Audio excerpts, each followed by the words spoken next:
మాకు 50 రూపాయలు పెరుగుదల. అబ్బా, ఈ దేశంలో ఒక్క మంచితనం తప్ప దక్కినవన్నీ పెరుగుతూనే పోతున్నాయి.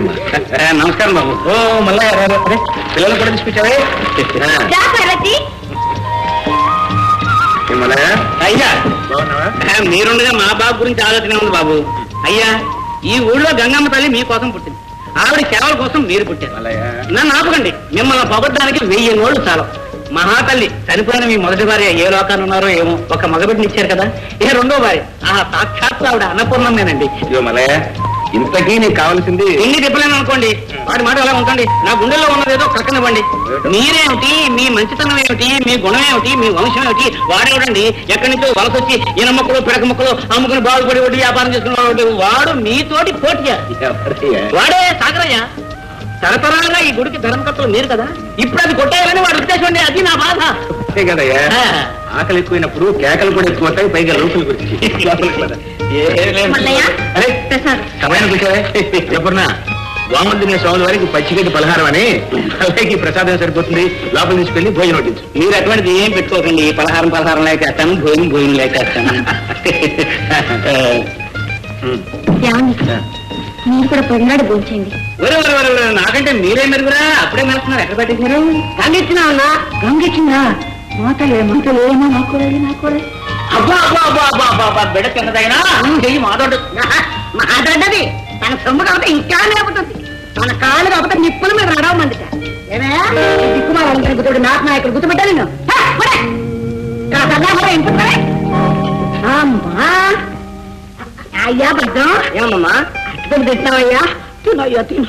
మీ అమ్మాయి బతుకుంటానండి, ఇంకెంత గౌరవంగా చూసుకునేదో. నేను అప్పుడే చెప్పాను మీ నాన్నతో, వద్దురా బావయ్యా మళ్ళీ పెళ్లి చేసుకోకరా అని. నా మాట విన్నాడా? చేసుకున్నాడు. అమ్మ అంతా వచ్చి మెత్తనాడు, ఇంత ఫోటో అయిపోతాడు. భోంచేద్దు కానీ రా బాబు. ఎండ్రాయ్యా ఎండు త్వరగా వెళ్ళకపోయా ఉంటే నీ నోట్లో కరకాయ ఉన్నదంతా అదే మింగేస్తాడు. మీరు రాస్తున్న చెట్టు మురుక్కాలో అవకాశంలో ఎందుకు ఎగబడుతున్నారు ఇప్పుడు అర్థమైంది నాకు.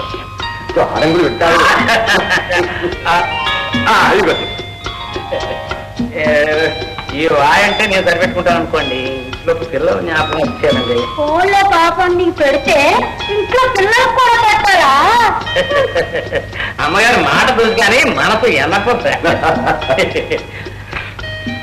బాబు గారు సోమయ్య, ఈ ఊళ్ళో ప్రతివాడికి పుణ్య మొదలు చావు వరకు పెట్టుబడి పెట్టేది లేదు. ఈ గొర్రెల మన పూజ సోమయ్య. అది కాదండి, నేను చెప్పాను పూర్తిగా వినండి. ఆ సోమయ్య తానే ధర్మకర్తని విర్రమీరుతున్నాడు. అలాగా? తిను చూడు మల్లయ్య, ఈ ఊళ్ళో సోమయ్య చెయ్యి కింద నా చెయ్యి పైన ఉండాలి. దానికి ఏమన్నా ఆలోచన చెప్పు. ఈ వాయు లోపలికి వెళ్ళనివ్వండి, ఆలోచన దానంతా అదే బయటకు వస్తుంది. ఈ లోపల చెంపుడు కాదు తెప్పించండి. గంగా ఇట్లా ఎట్లా? నేను రాను, నేను బొమ్మరీలు కట్టుకుంటున్నాను. తమ్మంటే నీ కాదు ఎట్లా?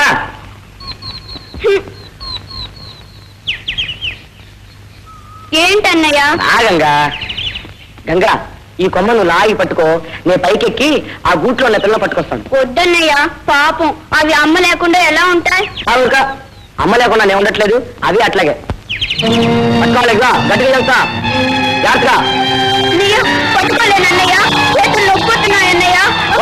గట్టిగా పట్టుకో, గట్టిగా పట్టుకో. వదిలేస్తున్నానన్నయ్యా, వదిలేస్తున్నానన్నయ్యా.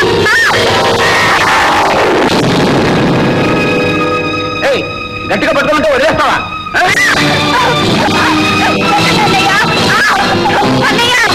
ఉండమంటేనే సరిపోయింది ఇంకా నాకేమిస్తావు? ఏమిటమ్మా, ఏమిటి, ఏమైందమ్మా, ఏమైంది, ఎందుకు ఏమిటే మాట్లాడకుండా ఇస్తావు? ఏముంది చెప్పడానికి? వాడు కొట్టుంటాడు.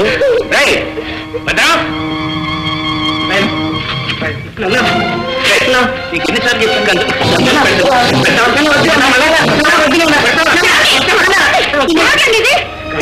ఆటలు కొట్టుకున్నారనుకోండి, గుడ్డు మళ్ళీ దేవుడ కొట్టడం ఊరుకోండి. అయినా ఇదేమీ చేయకుండా వీడిదాన్ని కొడతాడా? ఏమిటేమిటి? అయితే నా మనోడు నన్ను ఏదో చెక్కేమంటాం. అదమ్మా అను, నలుగుండమ్మా తొలుగుండమని ఒరే మొదలు చెప్పడా? ఇంట్లో ఆడపిల్ల మాట ఎట్టాలా ఎవరైనా? చచ్చిపోయినాడు, ఈడు కూడా చచ్చిపోతాం. మీ అందరూ కలిసి చల్లగా ఉండేవి.